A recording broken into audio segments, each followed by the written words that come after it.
What's up, YouTube? Welcome to Mad Ginger Customs.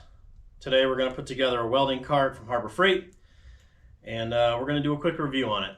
So let's go.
YouTube.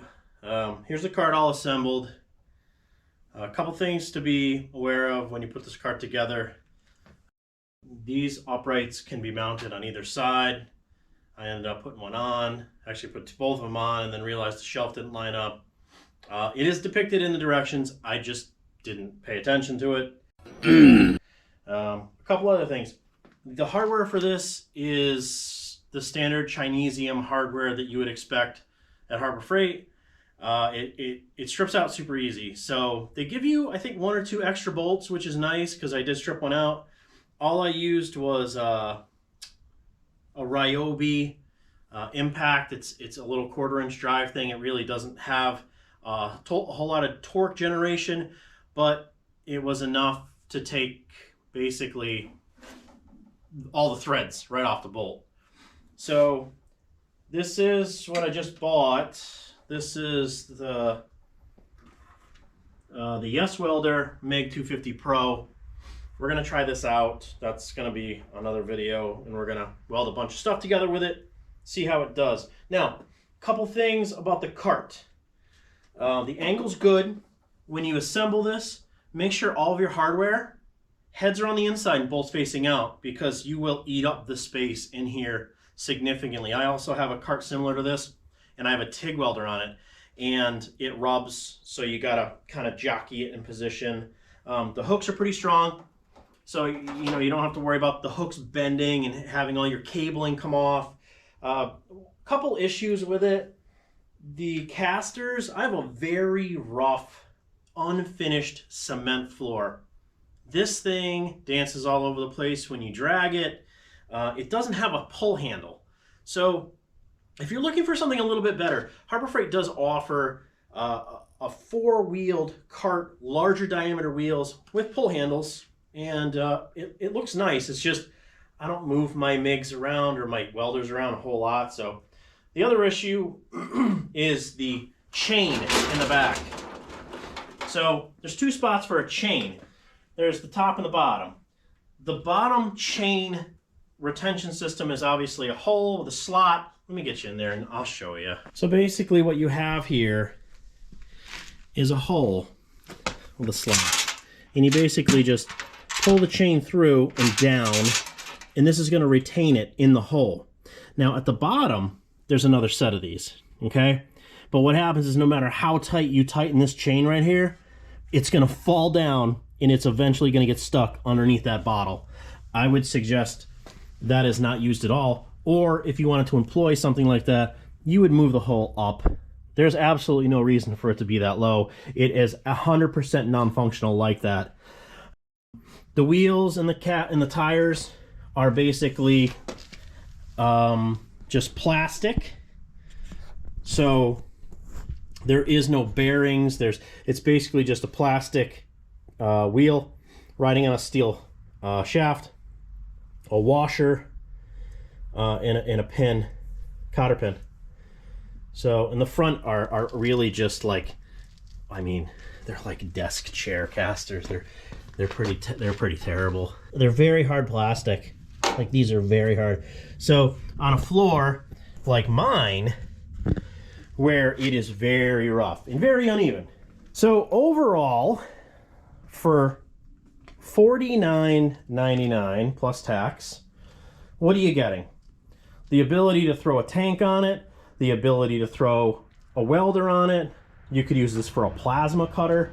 I have a couple small plasma cutters that would fit on this thing. Listen to the thing. Now it depends on how much stuff you stuff underneath it. So I got the cap for the bottle on it, and I also have the items that came with this welder. This welder, we'll do a review on at some other point. So overall, is it worth 50 bucks? Yeah, I'd say it is. It's definitely worth the money. While it does have a couple, downfalls with it, overall, it's decent for the money. Another thing to discuss with this welding cart is it does list it as 100-pound capacity. I feel that you could eclipse 100 pounds pretty quickly if you weren't paying attention, or even if you cared. You put a 110 bottle on here and that gets pretty heavy, along with dependent upon what type of welder you're putting on it. So just something to be mindful. Thanks for coming along for this review. Please like and subscribe. I have a lot more reviews and a lot more fabrication work and a lot more will it starts coming. And have a great night.